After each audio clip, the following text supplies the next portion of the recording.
Olá, gente. Hoje são 16 de setembro de 2025. Tem 3 dias que eu não gravo um vídeo aqui, não é? Talvez vocês estão sentindo falta de mim e eu de vocês. Mas sabe que eu tive uma depressão aqui depois dessa tragédia lá com o influencer americano, aquele Charlie Kirk, não é? E eu fiquei pensando nessa situação, falei, por que você não grava um vídeo sobre isso, gente? Tem muita gente falando sobre isso. Eu acho que esse episódio trouxe sabe, um trauma que vai fazer a gente refletir durante muito tempo sobre isso. E nós vamos falar sobre isso porque o Charlie Kirk é como se fosse, a gente chama os famosos os empíricos, né? Eu até separei aqui, ó. Quem são os empíricos? Empíricos são aqueles que baseiam seu conhecimento e crenças na experiência, observação e prática, em vez de na teoria ou raciocínio. Na filosofia, o empirismo é uma corrente que defende que todo conhecimento humano deriva da experiência sensorial. Filósofos como John Locke, David Hume e Francis Bacon são considerados importantes pensadores empiristas. Então nós estamos vivendo hoje, sabe, depois que inventaram esse negócio aqui, porque até aqui tudo bem, né? Você ainda tinha internet, mas as pessoas tinham o que fazer durante o dia, né? Iam trabalhar, iam praticar esporte, iam assistir programas de televisão, às vezes sentavam na frente de um computador, de um notebook, de um tablet. Mas hoje não, hoje é uma constância, né? A pessoa hoje não fica só. Antigamente era isso aqui. Antigamente eu falo assim, né? Para essas pessoas que são maduras, nós que somos idosos, somos da era do telefone discado. Eu sou da era, ainda era pequenininho, eu morava em Brasília, a gente não tinha linha telefônica. Linha telefônica era quase um preço de um carro na época. Para você ter um telefone, né? Uma linha telefônica em casa, era um luxo. Então a gente ia lá para Pinhuí, uma cidade pequenininha no interior de Minas Gerais, na casa dos meus avós, assim, né, no final de ano e tal. E lá meu avô tinha um telefone, uma linha telefônica, e meu tio tinha uma outra linha telefônica. Então eu ficava andando na casa do meu tio, para casa do meu avô, e aí da casa do meu tio eu ligava para casa do meu avô, da casa do avô eu ligava para casa do meu tio. E era assim, você pegava o telefone, né, batia naquele negocinho dele, pegava aquele fone, botava no ouvido, e ficava esperando, né, a telefonista te atender. Aí ela falava, pois não, sei lá o que ela falava, né? Aí você tinha que ditar para ela o número do telefone que você queria. Aí eu falava 12, 11, 26, vamos supor, 11, 26, eram 4 números. 11, 26. Aí ela pegava um plugzinho lá e enfiava no 11, 26. Era assim. Então, existiam poucas linhas telefônicas e era uma telefonista, uma central telefônica, onde a telefonista ficava assim puxando um cabo, né, de um telefone, conectando no outro para fazer a ligação. E aí você falava com aquela pessoa. Interurbano era uma luta, né? Você tinha que esperar depois de meia-noite para ligar, porque era mais barato. E aí, quando passamos a ter telefone em casa e tal, o telefone tocava, era uma correria para atender, né? Porque era uma novidade. Quem vai atender o telefone? Corria, todo mundo queria atender o telefone. Hoje já é o contrário. Hoje ninguém quer atender o telefone. Até porque você nem sabe quem está te ligando. É tanta gente ligando, e a gente que te liga para nada, é número que aparece do nada e fica ligando para você todo dia. Então, o telefone, o aparelho, como telefone, foi perdendo a finalidade. E foi virando quase uma tela de um computador, onde você fica no WhatsApp, e aí você atende quando é o WhatsApp, você atende quando é um telefone que você conhece. No resto, você ignora. Mas esse espaço que ocupou, né, o telefone celular, que deu a possibilidade da pessoa, por exemplo, ela vai pegar o metrô, ela está na rede social, né, ela vai pegar um Uber, ela está na rede social, ela está em casa almoçando, comendo alguma coisa, ela está com o celular em cima da mesa, está na rede social. Então, as pessoas estão perdendo muito tempo na frente dos computadores, na frente dos celulares, né, acompanhando os debates nas redes sociais. E aí surgem os empíricos, né, aqueles que trazem experiências que não são acadêmicas, né, que não são, né, da cátedra, e começam a bater de frente com o conhecimento estabelecido, né, com o que está estabelecido como, né, tratado de verdade. E aí começa a botar em xeque o quê? Autoridades como professores, né, intelectuais, juristas, políticos. São João del Rei, por exemplo, é um exemplo típico disso. A gente teve aqui um prefeito que teve 5 mandatos e ele só tinha um segundo ano primário. Ele é um empirista. Então, ele era um observador, uma pessoa que sabia conhecer, né, as pessoas, entende da natureza humana. Então ele cativava as pessoas, né, e com isso ele ganhava voto e fazia os governos dele. E da forma dele, né, com o conhecimento dele, ele aproveitava as pessoas que ele achava que tinham potencial para montar o secretariado. E 5 mandatos, cara. Onde você conhece um prefeito com 5 mandatos? Né? Porque, olha, 2 consecutivos, ou às vezes você perde um, depois tem que disputar. Aí tem, né, intercala de um prefeito para outro. O Lula, por exemplo, 3 mandatos de presidente da República. Qual que é o grau de instrução do Lula? Né? É um empirista. Então, os empiristas acontecem e começam a disputar espaço no meio acadêmico. E esse Charlie Kirk, ele não é um universitário, né? Não é um cara que formou, e ele disputa espaço dentro das faculdades. E aí nós vamos trazer um trecho aqui dele trazendo esse debate. E tem também eu vou trazer esse trechinho, porque tá passando um carro de som aqui com propaganda, e aí eu corto o meu som e fica com esse. Isso é uma mentira. Ele é um mentiroso, né? Então não pode debater. Ele só mente. Ok, você já praguejou umas 3 vezes. Vamos nos acalmar um pouco. Bem, quero dizer, você pode dizer o que quiser se ridicularizar. Mas temos crianças de 10 e 11 anos aqui, então podemos ter um pouco de decência. Tanto faz. Você não se importa. Você é um típico esquerdista porque só se importa consigo mesmo, não com as outras pessoas. Quem disse que eu era um esquerdista? Bem, é muito claro pela sua forma de agir. Deixe-me fazer uma pergunta. Deveríamos poder deportar terroristas que estão aqui nos Estados Unidos? Com o devido processo. E nós lhes demos o devido... Bem, esse primeiro debate que vocês estão vendo aí, essa primeira fase, né, é um debate do Kircher. Isso aí está até com inteligência artificial na dublagem. E aí você tem o quê? Você tem a coisa da rotulação, na esquerda, direita. A pessoa hoje ela tem uma necessidade de se classificar dentro do contexto.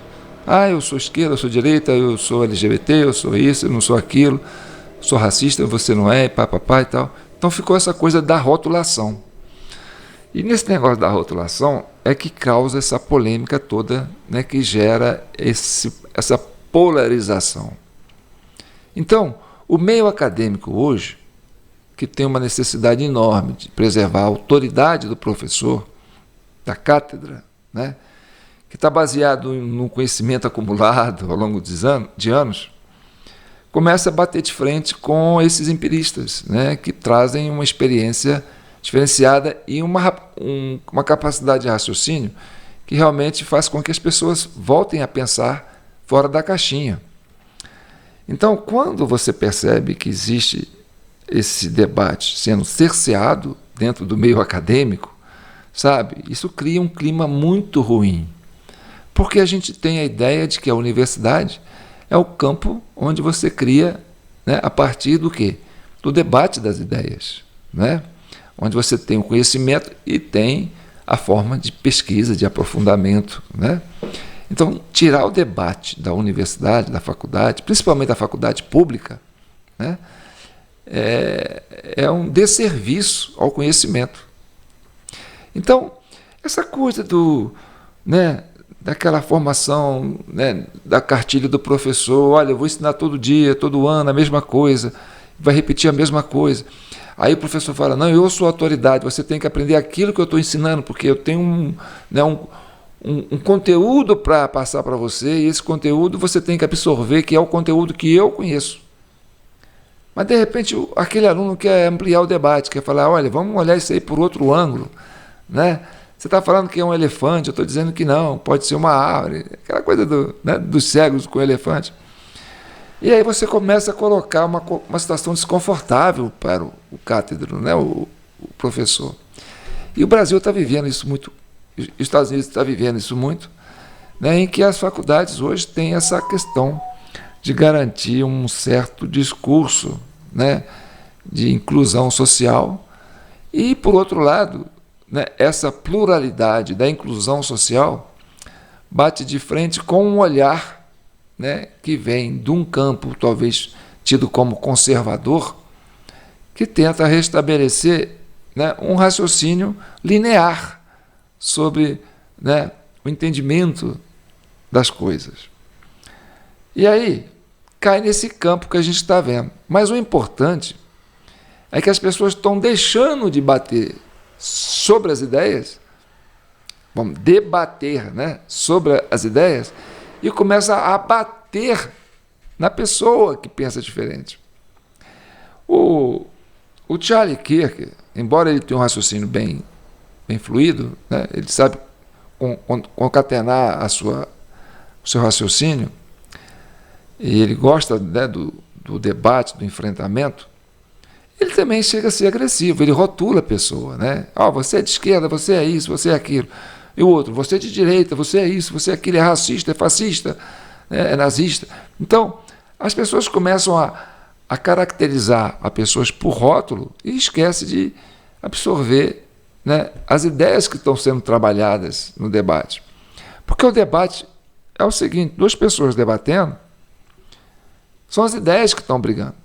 Então o cara tem a convicção dele, o outro tem a convicção dele. Então eu vou falar com ele, se eu sei que ele tem a convicção dele, então eu não vou falar com ele.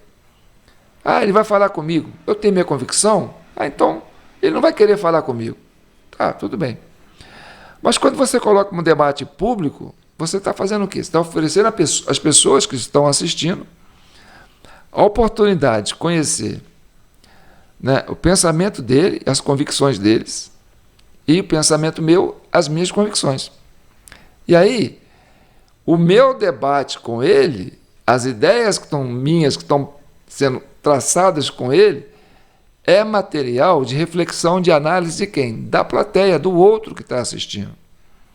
Então, dois debatedores não têm a obrigação de convencer o outro a pensar o que ele pensa.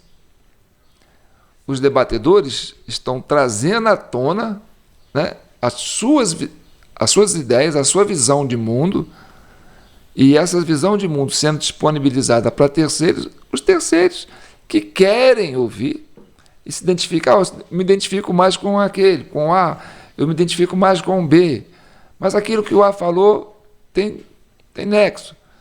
Bem, mas eu me identifico com o C, mas aquilo que o C falou, o B falou, não está muito batendo com aquilo. Então as pessoas começam a adquirir o quê? Né? Um raciocínio, começam a pensar. E esse pensamento, né? Essa coisa de você, olha, ele falou isso, ele falou aquilo, aquele falou isso, aquele falou aquilo, e aí você sai com aquele pensamento, né? Então, quem quer conhecer as ideias, vai assistir um debate desse. Quem não quer, não, já tem minha convicção, não me interessa. E tem gente que vai só para confirmar aquele que fala igual o que ele pensa. Ele está fechado com aquele e não quer refletir sobre o outro. Entendeu? Mas o que está acontecendo é o seguinte, a partir do momento que o outro não pensa igual você, você começa a rotular o outro. E esse rotular o outro é depreciativo. E aí você sai do campo das ideias e entra no campo físico, no campo pessoal. Então o que está acontecendo no Brasil hoje, nas universidades públicas, e tem muito empiristas, né, influencers, que estão enfrentando essa situação, sabe, vivem um debate desse nível. Olha, querem nos rotular, não querem deixar a gente levantar o debate nas universidades. E aí cria uma espécie de território dominado, sabe? Você tem as facções criminosas, o Rio de Janeiro é muito disso, São Paulo tem também, Salvador, Então, esses terrenos, essas comunidades onde impera o controle do crime, do tráfico, aquela coisa toda, são territórios dominados, onde o Estado não entra, né? Aqui polícia não entra, aqui quem manda são as milícias, né? É o crime organizado, é a facção A, a facção B, né? Então, a gente é que tem um controle aqui do espaço. Esse terreno aqui não é do Estado, esse terreno pertence à nossa facção. E a gente vai defender isso com o quê? Vai defender isso de forma armada. Para entrar aqui tem que passar por nosso crivo, entendeu? E às vezes quem mora nesse espaço, nessa área, estão, como se diz assim, refém dessa facção, dessa organização, que não é o Estado. E muitas das vezes tem que pagar, né, pedágio para essa organização. E vive sobre o jugo dessa organização. Então, quando você joga isso no plano da universidade, da faculdade, da universidade pública, o que tem de diferente disso? Né? Da facção que domina o tráfico nas periferias urbanas. Olha, você poderia dizer que tem uma facção que domina o espaço universitário, em que o debate, né, as ideias não podem entrar. Ali só podem entrar as ideias que são referentes ao que eles pensam, a um determinado grupo de segmento de pessoas que pensam daquele jeito, que qualquer outro pensamento que for entrar naquela faculdade é hostil e deve ser banalizado, deve ser escrachado, deve ser expulso. Não, aqui não há espaço para isso. Então, seriam dois extremos, né? No campo da criminalidade, você tem, né, as organizações criminosas controlando, né, uma área urbana, onde eles é que mandam.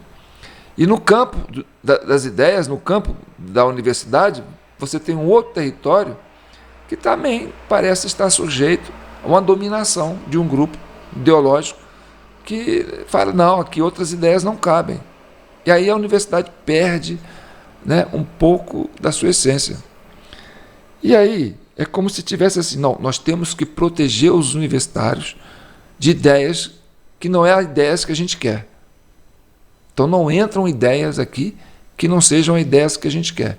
As pessoas que estão na faculdade não podem pensar em outras coisas. Assim como nas periferias, né, dos grandes centros urbanos, em que uma organização criminosa controla, fala assim, não, aqui ninguém pode entrar, só entra gente que a gente quer. Candidato político vai fazer campanha lá. Não, não vai não. Aqui só tem candidato aqui que a gente quer. Ninguém vai entrar aqui não. E aí fica esse climão. Vamos acompanhar mais um pouquinho do debate?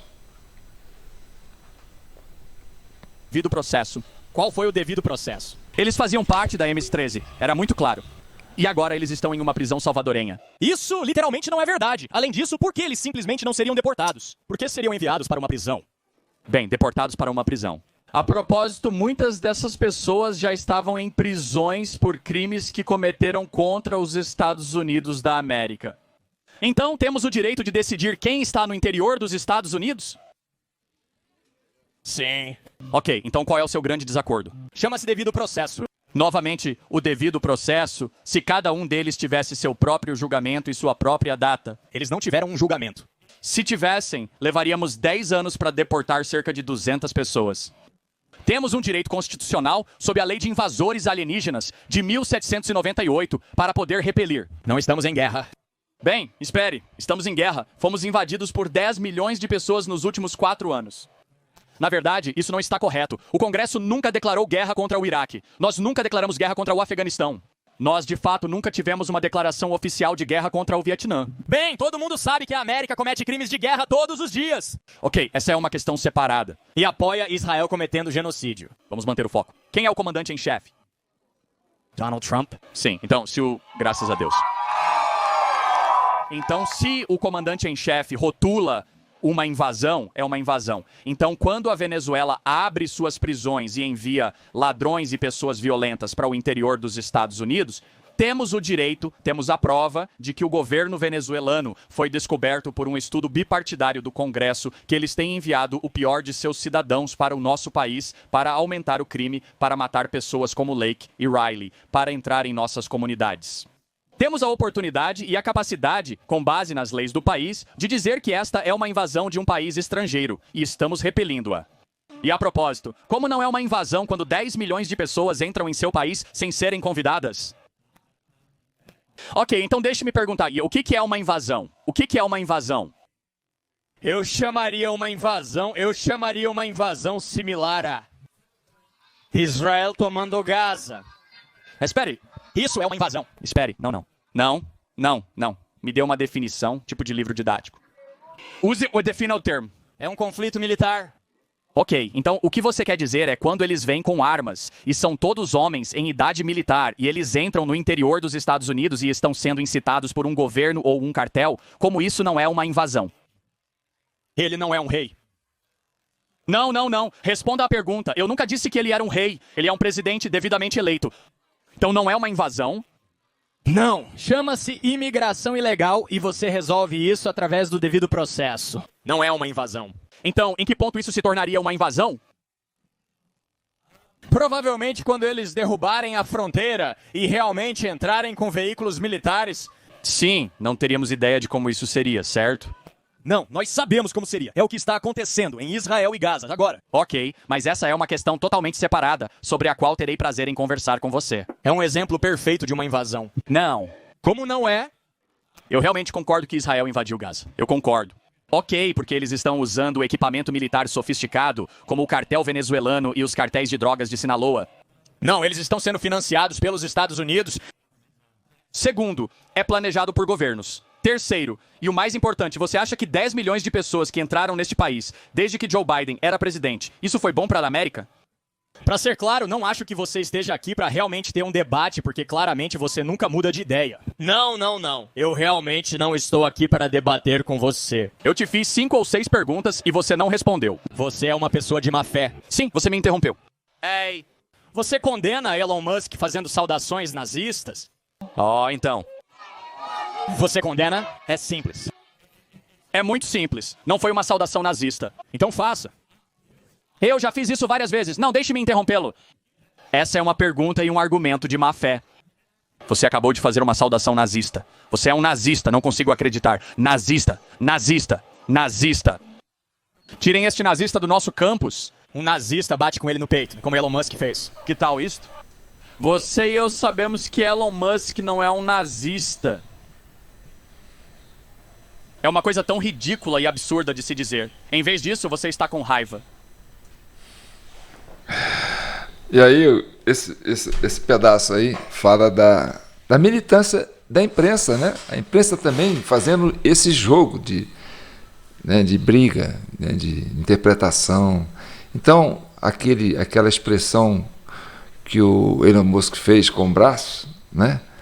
Aí a imprensa falou, ele é um nazista, ele fez um movimento com o braço de nazista. Aí a pessoa fala, peraí, só porque ele fez um movimento com o braço, lá ele é nazista e tal.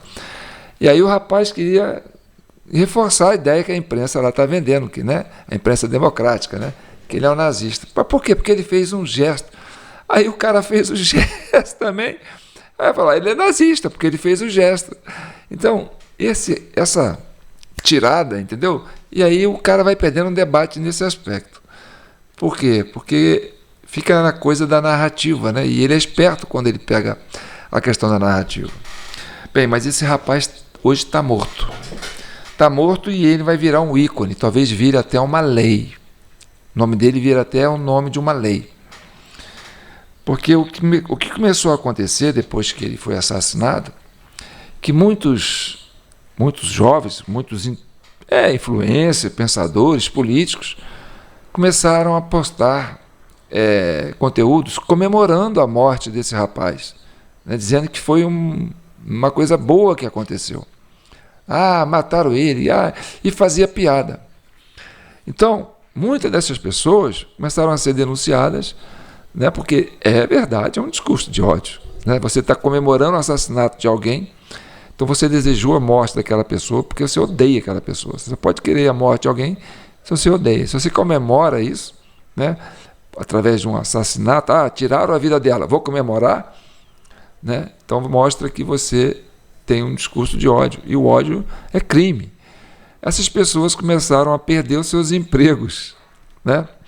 Começaram a perder os seus empregos. E aí elas voltam na rede social, onde elas fizeram a gozação, ou fizeram, né, o discurso de ódio, e choram. Choram igual crianças mimadas, sabe? Eu perdi o emprego porque eu fiz uma colocação na internet, liberdade de expressão, aquela coisa. Quer dizer, o patrão dela falou: peraí, cara, eu não quero você aqui trabalhando para mim, você é uma pessoa tóxica. Você tem, né, um discurso de ódio. E aqui no Brasil, né, tem essas coisas também. Outro que é vítima disso, que é um ativista muito ativo do plano da internet, que tem bastante conteúdo, que é um influencer, é o Nicolas, né? Aqui, ó, as postagens que colocam aqui sobre ele, ó. Pago com o nosso dinheiro. Nicolas Ferreira promove perseguição a pessoas de esquerda para que elas percam empregos. Então, o Nicolas também já está sendo ameaçado de morte por causa desses, né, da forma que ele atua. E o Nicolas, ele também tem essa coisa de rotular, né? Ele rotula o outro. Ele não fica só no campo das ideias. Ele fala: a esquerda é isso, a esquerda é aquilo, e papapá e tal. Então, o debate, quando ele fica muito tenso, né, gera ação e reação. É importante as pessoas ficarem no campo das ideias. E aí, eu vou terminar agora trazendo dois influencers brasileiros, para vocês verem, né, que essa coisa de cercear o debate dentro de um espaço público, nas universidades, não é muito diferente, né, de uma facção criminosa dominar uma comunidade, não deixar que ninguém entre lá que não seja membros da comunidade ou membros da facção. Por quê? Porque a universidade é um campo de debate, um debate de ideias. Então, se alguém quer debater umas ideias na faculdade, numa universidade, no espaço público, e é impedido de fazer isso, é como se estivesse vivendo, né, que nossas universidades estivessem sendo, né, território dominado por um grupo, talvez quase idêntico a uma facção criminosa. Porque, olha, não pode debater ideias numa universidade, só pode pensar igual a gente. Vamos ver isso na prática, como é que está acontecendo aqui no Brasil. Vamos começar com o Chiquini. Chiquini é um advogado e começou a ser influencer, porque ele começou a atuar na defesa de réus do 8 de janeiro e começou a colocar sua defesa pública, né? E a hora que ele viu a resistência da militância judiciária, né, para condenar o seu cliente, ele foi para a rede social e se mostrou um grande influencer. Hoje ele está com quase 500 mil, né, de seguidores e vem aumentando. E agora ele vai para o enfrentamento, né? Ele quer ocupar o espaço dentro dos meios acadêmicos. E aí ele faz esse confronto e para justamente externar, né, como a faculdade hoje ela está fechada para o debate, né, e está se tornando assim parecido com o que as facções fazem com as favelas. Preste atenção, se não é um terreno dominado, da forma como está sendo colocado. Isso aqui é público, né? Isso aqui é uma instituição pública. Só tem democrata aqui, eles são democratas. Isso aqui é nosso, queiram ou não. Boa noite! Olha lá, ó. Obrigado pela recepção. Deus abençoe vocês. Até bateria para receber a gente. Briga! Isso aqui é um espaço público.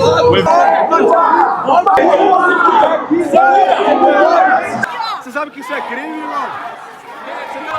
Pode. Não vou parar, não. Por que você tá de máscara? Tira a sua. Esses caras agrediram pessoas. Isso aqui é energético, jogaram em mim, cerveja. Deve ser xixi, tudo. E nós temos que recuar porque eles são violentos. Olha o padrão. Olha lá, olha o padrão. Olha lá. Vocês não são só bandido, vocês são bundão. O evento ele é cancelado porque violentos não querem que o evento ocorra. E nós somos fascistas. Faquim, o advogado. Um advogado foi expulso da Universidade Federal do Paraná. Você é curitibano como eu. Enquanto sua filha, Faquim, conversava com um militante do Hamas.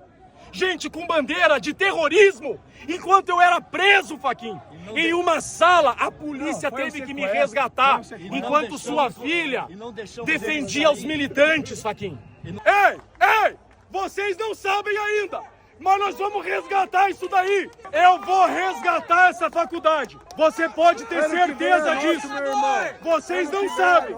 Mas nós vamos resgatar isso daí! Tá? Isso vai acabar! Vocês não sabem! Mas isso vai acabar! Nós vamos resgatar isso daí! Anistia já! Anistia já! Então, vocês percebem que o clima não... E lá nos Estados Unidos também a coisa está desse jeito, né? O rapaz gostava de falar para os universitários e um universitário atirou nele. E aí você percebe, às vezes, porque a fragilidade de enfrentar as ideias, né, faz com que esses estudantes, talvez, fiquem vulneráveis, né? E aí cria-se climão. Falei, não pode entrar aqui não, porque se eles entrarem aqui, eles estão... O debate deles são mais... Eles têm uma capacidade de comunicação maior. Então fica aquele debate, sabe? O que a universidade está inventando, está criando na mente das pessoas, que fazem com que elas fiquem tão difíceis de atender, né, a essa visão do debate. Não? E aí fica lá uma militância que é equiparado às milícias do Rio de Janeiro, para impedir que pessoas entrem nesses espaços públicos universitários para debater ideias. E aí a coisa começa a tomar um rumo, que a sociedade começa a olhar isso aí com ar de descrédito para as universidades. O Lula, às vezes, no debate com o Bolsonaro, chegou a dizer, perguntou para o Bolsonaro assim, quantas universidades você criou? Né? O Lula falou, eu criei um monte, eu criei 18 universidades, parece. Né? Bem, se criar universidades, né, para não haver debate, e sim uma militância, né, para fazer o jogo político do Lula, talvez não fosse o ideal, né, da forma como está sendo colocado. Porque quanto mais universidade, mais militância, né, mais alunos que vão estar fechados dentro de um raciocínio que é o nosso, que é a doutrina que nós queremos colocar. Fica essa ideia para a sociedade, entendeu? E tem um outro também, que é o Wilker Leão de Sá, é outro influencer também, que está tentando, sabe, vencer essa barreira, né, do espaço público universitário, que parece que está sendo dominado por uma ideologia e que não abre espaço para o debate de ideias. Quer dizer, qualquer pessoa que queira falar lá, que pensa diferente, né, é visto como um inimigo, né, um perigo para a instituição, porque pode perturbar as mentes dos estudantes, pode criar um desconforto para os cátedras, né, para os professores. Vamos acompanhar esse debate aqui, esses dois vídeos que eu separei do Wilker. O Wilker é aquele que gosta de ficar na sala de aula, coloca o celular, né, porque o celular é que está dando essas possibilidades hoje, para gravar a imagem dele. Né? Ele está sentado na mesa e grava a imagem dele assistindo aula. E aí ele acompanha o debate do professor e chama o professor para o debate. E o professor fica inseguro para debater com ele, sabendo que está sendo gravado. Não o professor, mas o áudio do professor está sendo gravado, ou seja, o debate está sendo gravado. E esse Wilker Leão, ele já é advogado e é ex-militar. Então é uma pessoa que tem uma formação, né, e acha que tem assim, um conhecimento capaz de debater com o professor. Agora você imagina um professor, né, que estudou para defender a sua cátedra. Aí chega na sala de aula, está defendendo as suas ideias. E defendendo aquele currículo, aquele conhecimento que ele tem que repassar. Olha, eu aprendi isso, vou repassar isso. Então, o debate vai ficar em torno disso. O que está escrito é o que vale. O que está tido como verdade é o que vale. E aí ele quer impor esse conhecimento, ou quer passar esse conhecimento e se coloca na condição de autoridade. E tem um aluno que fala, espera aí, vamos debater sobre isso. E aí se coloca no nível do professor. E a autoridade do professor começa a ficar em xeque. Por quê? Porque o professor fica inseguro de debater com essa pessoa. Por quê? Porque essa pessoa pensa fora da caixa. E aí cria nesse professor, essa pessoa, né, pensa fora da caixa, e no debate deixa o professor inseguro. Era um orgulho para qualquer professor que está fazendo uma faculdade, principalmente na área de humanas, filosofia, história, né, deixar que o debate flua. E se o debate sair das paredes da universidade, da sala de aula, só vai o quê? Só vai enriquecer o debate, porque debate é isso. Ah, mas o professor tem que trabalhar em cima do conhecimento dele, né, do que está estabelecido como verdade, no estudo da história, no acúmulo do conhecimento. Mas espera aí, a verdade ela é dinâmica, ela está sempre em mutação. De repente, um aluno empirista tem uma visão que pode mostrar para esse professor que o que está na cartilha dele já foi ultrapassado. Eu vou dar um exemplo prático disso, dessa própria militância do STF. Até um pouco tempo atrás, a pessoa, para ser presa, precisava passar por todos os trâmites de julgamento. Primeira instância, perde. Recorre na segunda instância, perde. Recorre na terceira instância, perde. E aí vai para o Supremo, né? E muitas das vezes perde ou ganha no Supremo. Mas aí tinha ideia, na época, não, precisa prender o Lula para o Lula não participar da eleição. Aí mudaram o entendimento. Não, perdeu na primeira instância, perdeu na segunda instância, já pode ser preso. Entendeu? Então, condenado em 2 colegiados, é preso. Já não é mais. Então, o que estava escrito antes deixou de valer. Ah, porque tinha que prender o Lula, né, antes das eleições. Era um debate. Ah, mas o Lula tinha culpa no cartório. Então, até chegar no Supremo, a justiça é lenta, não ia dar tempo, ele ia ganhar as eleições. Tá. Aí, o Lula fica preso, não participa das eleições, mas quem prendeu o Lula não ganha as eleições, ganha o Bolsonaro. Ah, então peraí, não é mais primeira e segunda instância. Vamos julgar tudo na terceira instância, porque precisamos tirar o Bolsonaro da disputa eleitoral rápido, né? Escondendo o Lula, cancela esse negócio, né, de segunda instância, e vamos agora colocar uma legislação que pode prender só direto do Supremo. O Supremo já decide, não precisa passar, né, pelo juiz natural, nem pela segunda instância, já decide lá. E aí o que está acontecendo? É que você não tem mais a cartilha da lei, você tem uma interpretação da vontade do juiz influenciado por decisões políticas. Vamos prender em segunda instância porque tem que tirar o Lula da concorrência da presidência. Prendeu o Lula, tirou o Lula da concorrência. Mas não ganhou a eleição, entrou o Bolsonaro. Então vamos mudar o entendimento de novo para poder soltar o Lula e agora pode prender direto na terceira instância. Não precisa passar pela primeira, pela segunda e para a terceira, porque tem que tirar o Bolsonaro da disputa eleitoral. Então, já condena direto na terceira instância. Está entendendo?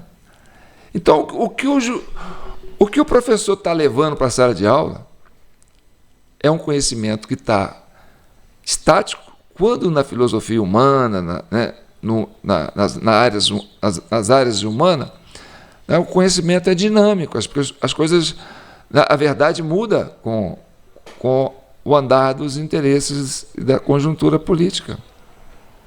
Vamos ver um pedaço da participação do Wilker Leão.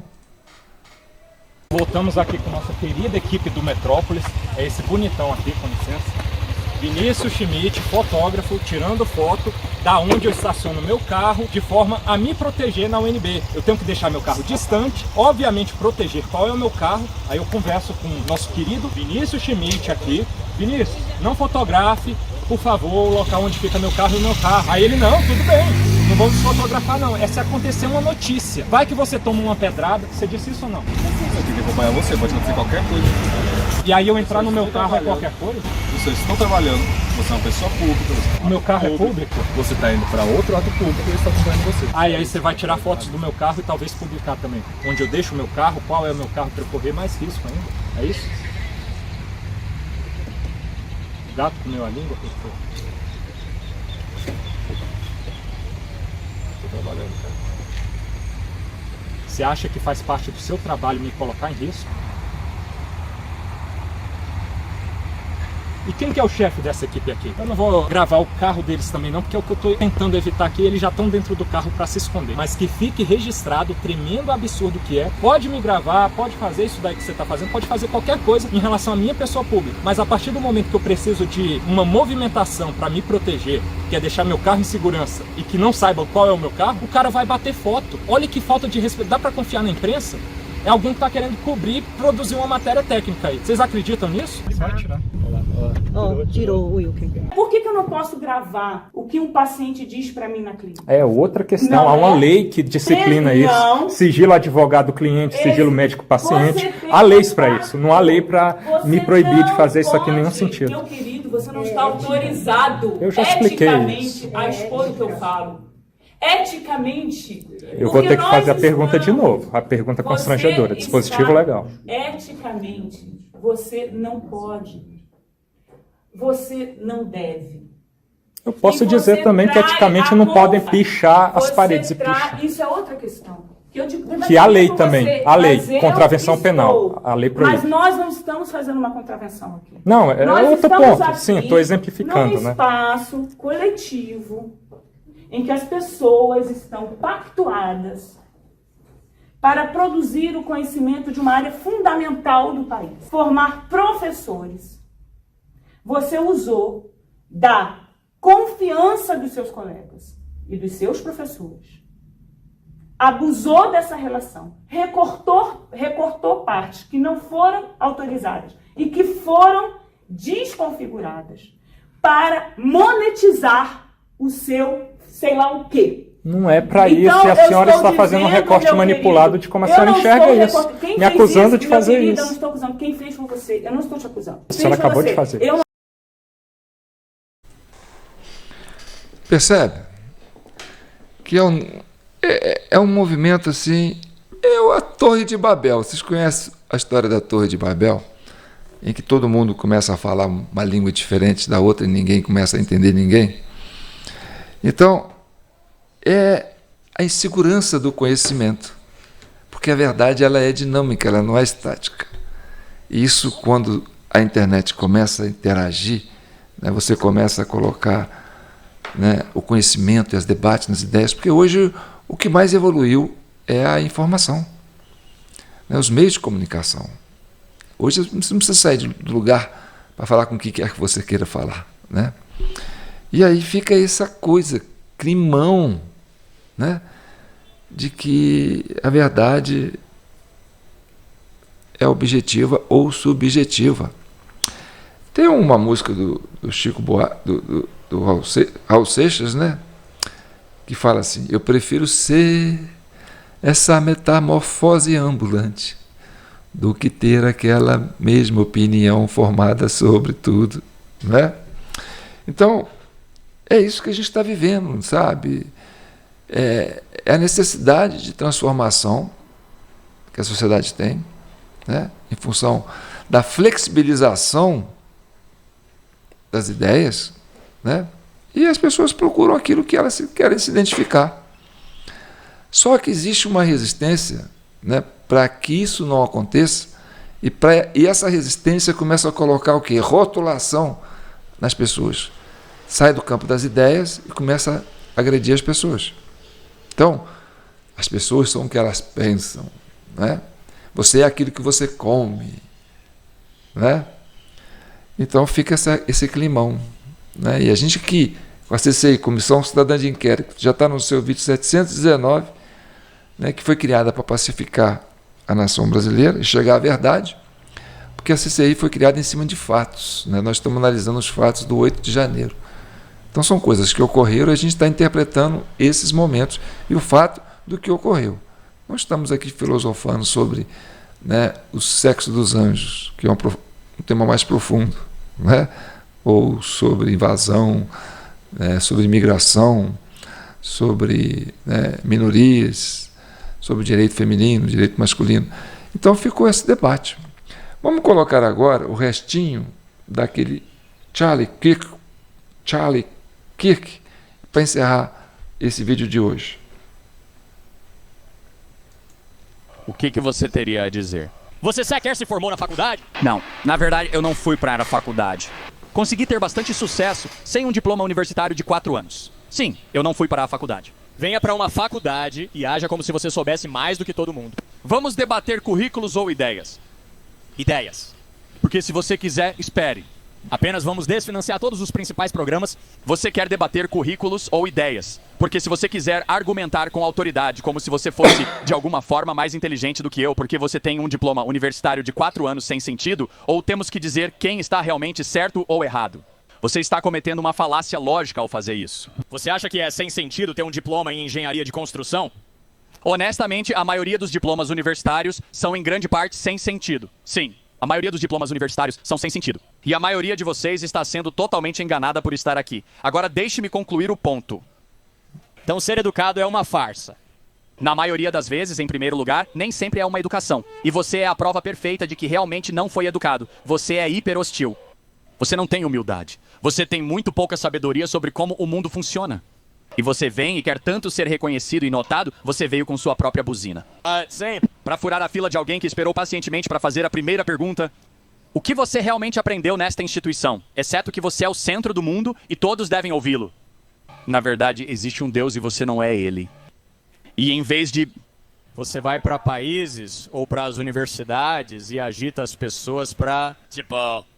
para este cenário exato. Eu fico aqui e faço perguntas. Você é o agitador, não eu. Você diz, prove que estou errado. Correto. Isso é liberdade de expressão. Mas como você está tendo que... Isso é liberdade de expressão. Sim.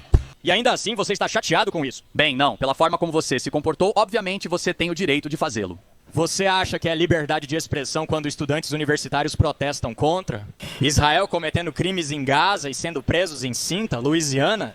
Bem, depende. Se eles invadem uma biblioteca e são violentos com outros estudantes, então nem tanto. E os pacíficos? Depende de cada caso, mas os alunos querem outra pergunta. Eu concordo com eles porque você incorpora o pior desta geração, que é e... Você está se olhando no espelho? E eu me olho no espelho. Sabe o que vejo? Vejo um pecador que não agiria como você, que está constantemente interrompendo alguém e que quer sempre ser... Sabe, o centro da conversa hipernarcisista. É o que eu penso. Acho que você está agindo de má fé. Cite 2 vezes em que você mudou de ideia por causa do debate. Na verdade, eu mudei de ideia muitas vezes. Dê 2 exemplos.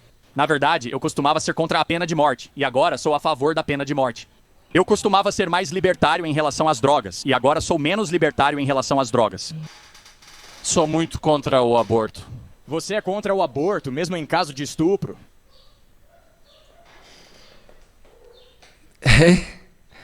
Ele é incendiário, diga você. No final ele fala. E você percebe que o Charlie Kirk, ele tem essa coisa de também desqualificar o outro. Ele não fica no plano das ideias. Às vezes ele quer diminuir a pessoa, né? Você é esquerdista, você... Então, ele leva o debate para esse lado. E aí o que ele faz? Ele provoca uma reação ruim para ele, né? Porque tudo na vida é uma física, ação e reação, lei de Newton, né? Você manda uma ação e recebe uma reação. E parece que ele no final falou, né, que ele mudou de opinião, que ele não era a favor da pena de morte, depois passou a ser a favor da pena de morte. recebeu uma pena de morte, né, por defender suas ideias. Mas a forma de defender as suas ideias é uma coisa, a forma de você desqualificar o outro porque pensa diferente de você também não é uma boa maneira de agir, né? Então, eu sou contra a violência, sou contra o que fizeram com ele, fico triste, né, de ver que a coisa vai para esse caminho. Por isso que eu fiquei 3 dias sem postar nada, fiquei refletindo, sabe? O Brasil e o mundo vai passar por um momento assim de muita expectativa sobre esse desapego, né, da pessoa e ficar no campo das ideias. Será que a gente vai conseguir isso? É isso aí.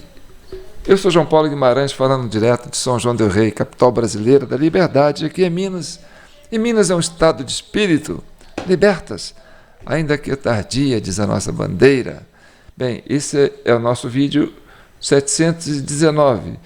Não sei se vocês viram, aí tem a nossa chave Pix, jpnoticias@gmail.com. A gente não tem um canal muito grande, a gente não monetiza para poder, não paga o vídeo para impulsionar, porque a gente não quer ficar, né, famoso, mas a gente quer viver, né, para poder continuar fazendo esse debate com você. Esse debate calmo, sadio, falando manso, não é isso? Porque o que eu quero para mim, eu quero para você, né? Paz no coração, tá bom? Então, se tiver uma beiradinha no seu Pix aí, pode nos ajudar para manter esse projeto nosso aqui, tá bom? Um abraço, fique com Deus.